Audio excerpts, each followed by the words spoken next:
Hi, welcome to Sexy is Timeless Talk. Today we are talking to Susan Stern. She is the National Executive Director and CEO of the Weizmann Institute of Science. And our topic today is reinventing yourself, which is speak to one of the timeless, sexy assets that lie within you. That I speak about in my book, Sexy is Timeless. And that asset is knowledge. I am Luisa Diaz, author and founder of the Luisa Diaz Foundation, which is a celebration of kindness. Now, let me introduce to you my fabulous friends and co-hosts. Hi, I'm Samantha Basuto Drucker, and I'm coming to you from the fabulous beach in sunny Hollywood, Florida. I'm your lifestyle genie and host of Love and Design Project. Hi, I'm Delana Dixon. I'm editor-in-chief of divagalsdaily.com, and I'm coming to you from Grovetown, Georgia. Hi, Susan. Hi, I'm Susan Stern. I'm the National Executive Director and CEO of Weizmann Canada, representing the Weizmann Institute of Science. And I come to you from sunny but a little bit chilly Montreal, Quebec in Canada. Wow. Hi, ladies. How are you? Everybody looking fabulous. And ladies, I'm coming from the Hamptons today. Wow. So it is beautiful here. We have been here for a week and we're having a fabulous time.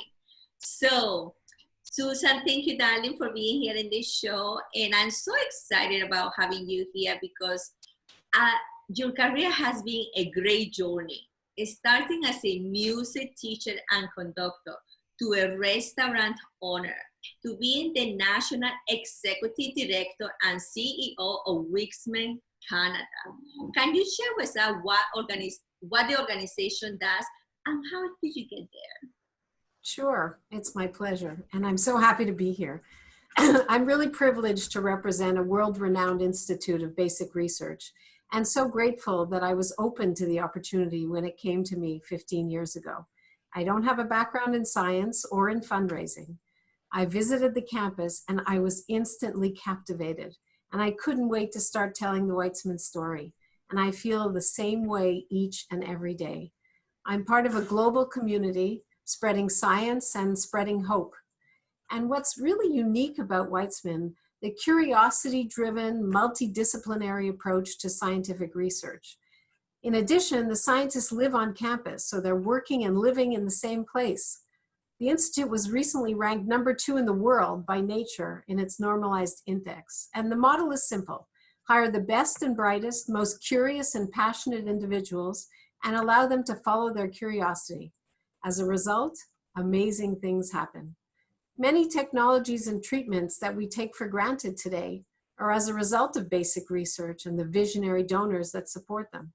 A few examples that you may not have known that came from Weizmann: the amniocentesis, the ability to do safe banking transactions and online transactions, the top 2 drugs for multiple sclerosis, all came from the research at Weizmann. And why is curiosity-driven research so important? Here's an example. Electricity was not invented by someone trying to improve the candle. It's really by people who are thinking out of the box and allowing themselves to dream about questions in nature and in our bodies. This year, we're launching a Women in Science initiative, actually, highlighting outstanding women and focusing on science for the benefit of humanity. Wow, amazing. That is incredible.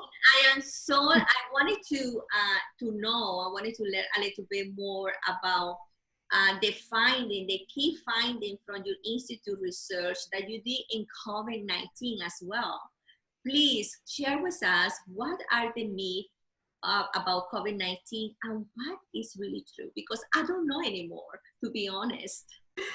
Well, first of all, I'll tell you a little bit about what the Institute is doing related to COVID, and then I'll share with you some of the myths and we'll bust the myths together. So the Institute has more than 65 labs working on solving the COVID crisis, including drug treatments, more effective testing, including a smell test that I'll share with all of you. It's smelltracker.org. and you use 5 household items. You can test your smell and make sure that there are no changes. Another thing they're working on, obviously, is vaccines, also data models to predict outbreaks, with many more collaborating and researching from other angles. So one area of particularly relevant as we've started to reopen the economy and return to work and try and enjoy everyday life safely is a model developed by 2 researchers at Weizmann, Professors Uri Alon and Ron Milo. And they actually wrote a piece in May in the New York Times. They proposed a 2-week intermittent work cycle that would keep the virus suppressed. Okay. And the model focuses on the weak spot of the virus, which is the latent period. So the 3-day delay on average between when a person is infected and when they can infect others, even if they're asymptomatic. So this model suggests that you work 4 days on the job and then have 10 days locked down at home. So because of the latent period, you wouldn't be infecting others. Sorry, you had a question, Lisa? Yeah, you said that there were 3 days delay.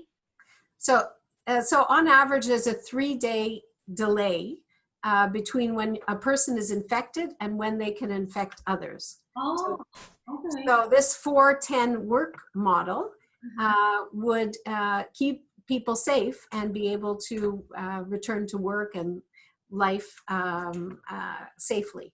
So that's one example. And that model, we know of several companies and organizations using that model. And it can work for cities, countries. It's quite fascinating.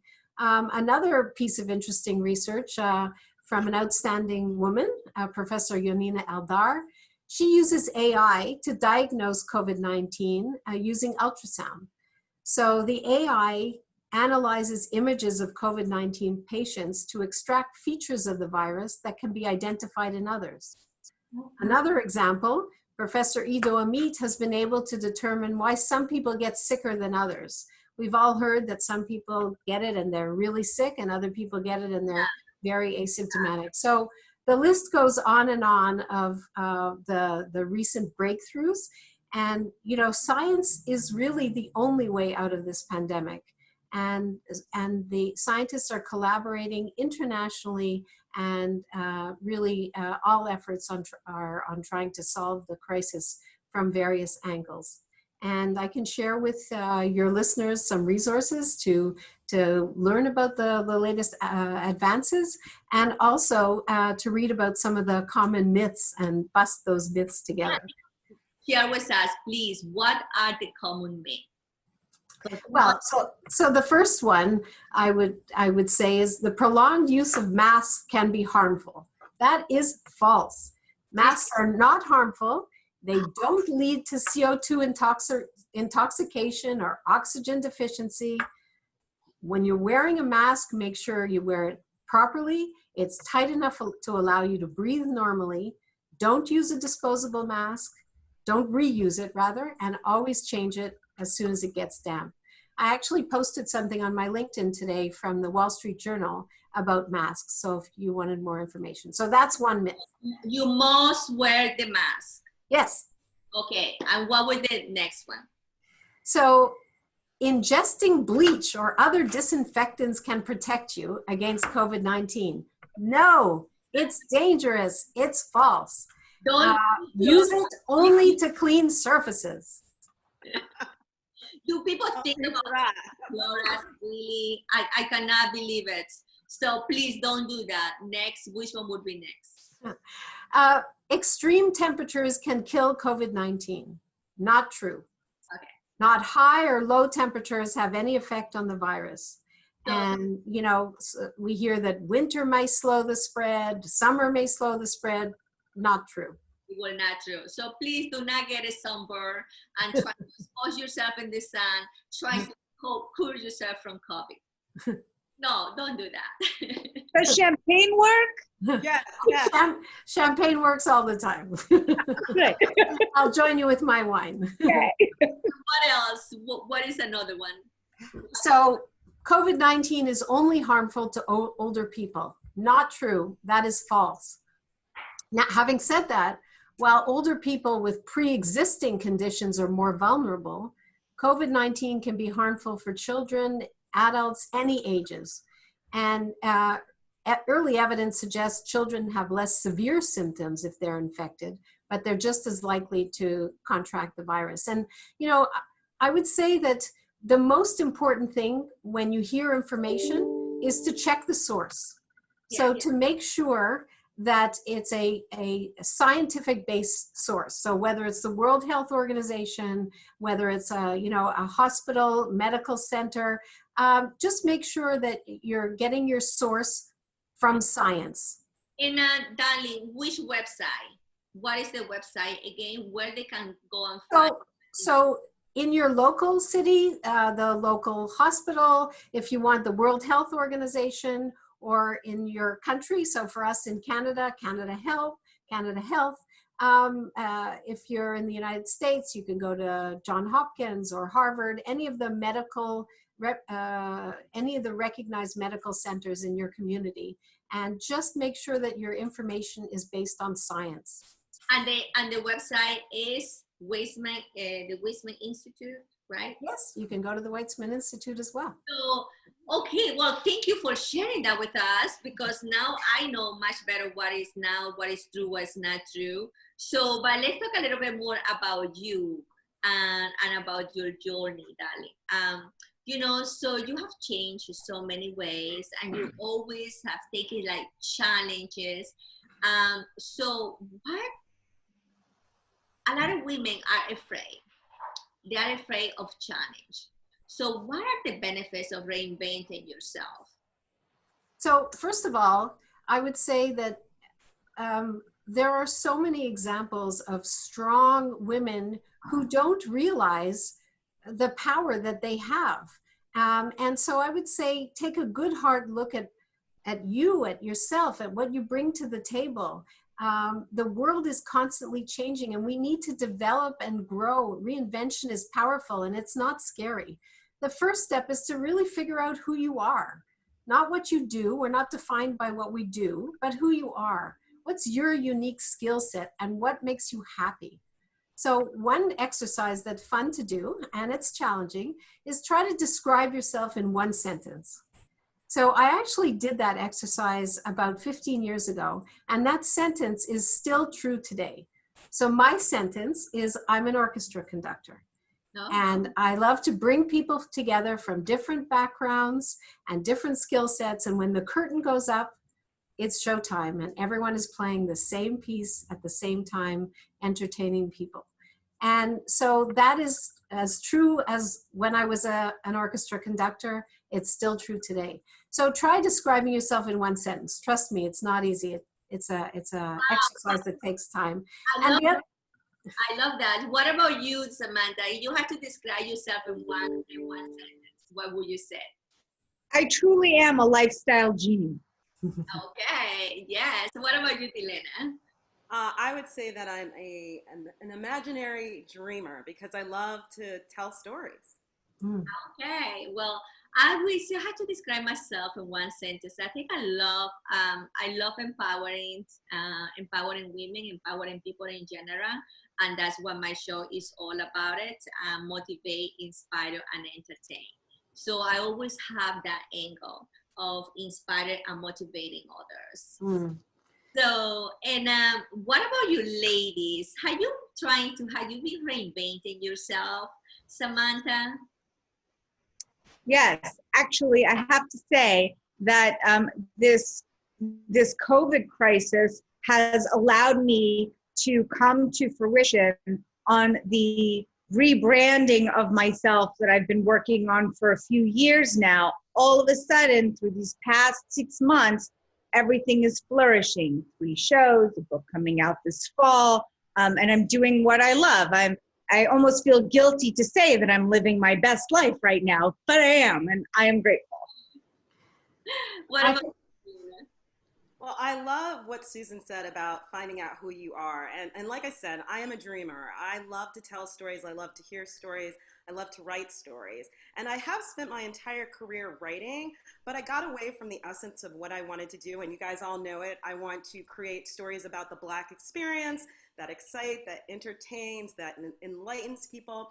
And I'm finally getting back to that now. As Samantha knows and Louisa knows, I got to do All About Eve, got a reading of my pilot, and I just finished my second full movie script. So I'm really taking that passion and running with it. But it's Wow. taken a lot of different jobs and a lot of different opportunities for me to get to this point. So yeah, I it's would I great. would say I would say that the one thing, and Samantha's going to laugh because she laughs at my expressions.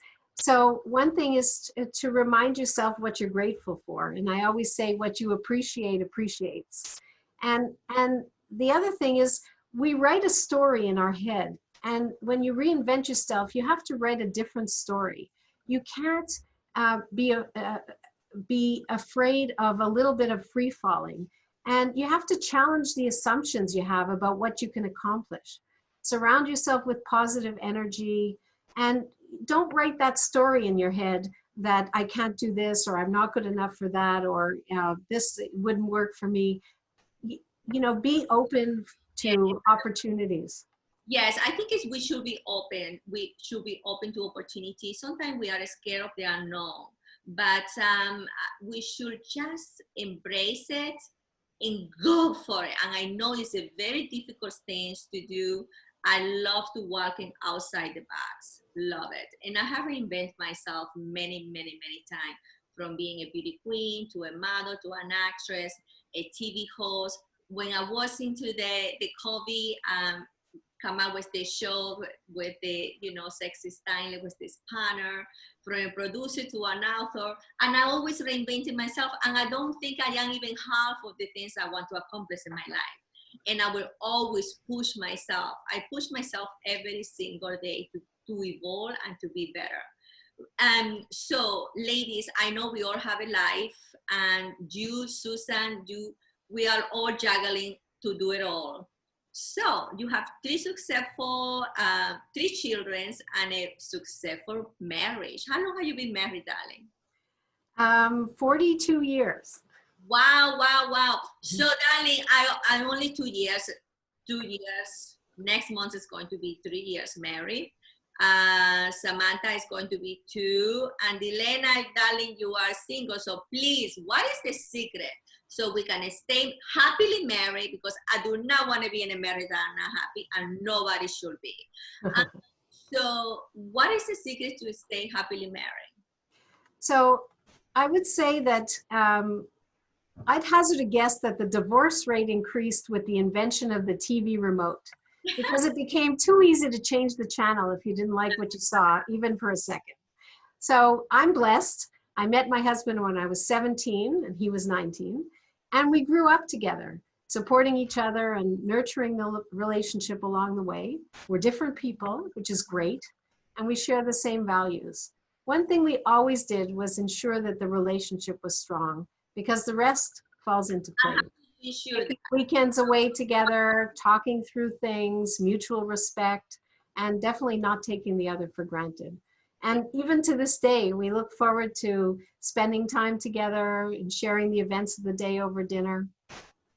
Okay, so spending That's time amazing. together. What about you ladies? What would you say, Samantha, have been your secret so far? 2 years. We don't know tomorrow, but Yeah, it's been 2 years, and this is my second marriage, and much like reinvention, part of the joy of reinvention is to use your talents in new ways and develop new skills.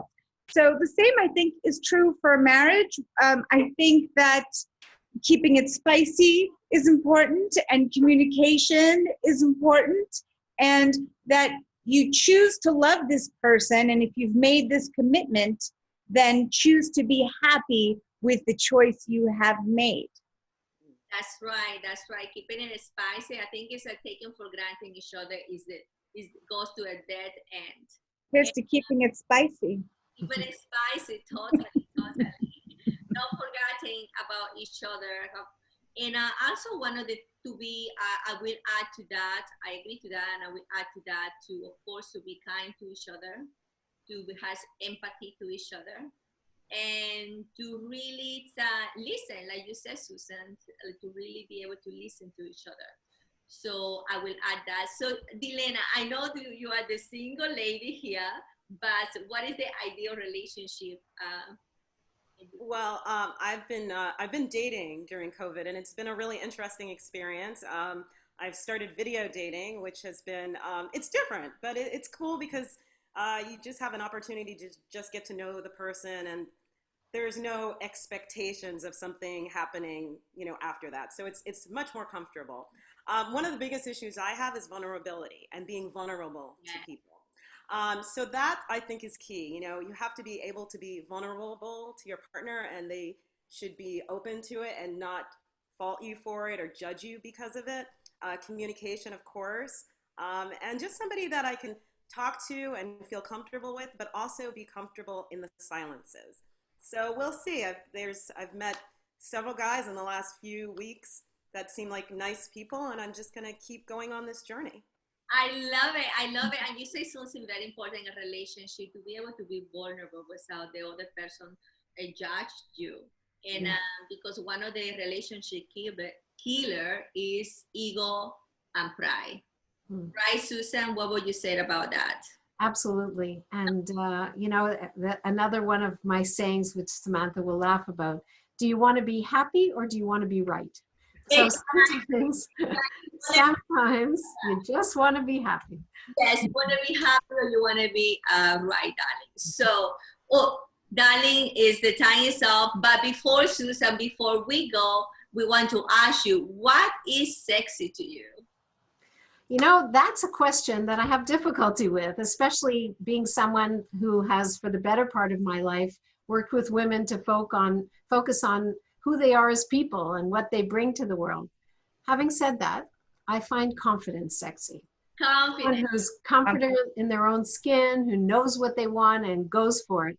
And you know what? It's really great that science is now sexy. Everybody's talking about it. Because I speak about knowledge is one of the tiny sexy aspects in my book. Knowledge is very sexy, and confidence comes from knowledge. So thank you, ladies. Thank you so much. Do we have a birthday today? Oh, I wanted to wish happy birthday to my beautiful friend, Lisa Brown. She is turning sexy and timeless forever. Happy birthday. Love you. I would like to wish a very happy birthday to my friend Penelope Jukes. We've known each other since college, and all I'm going to say is that we are ageless. She knows what age we're turning. Oh, sexy is timeless. Thank you, ladies. Thank you so much for joining us. Thank you, everybody, for watching. Ladies, take a chance, a leap of faith. I do believe outside the comfort zone is where life begins. Be kind to yourself and others. Besitos. Bye.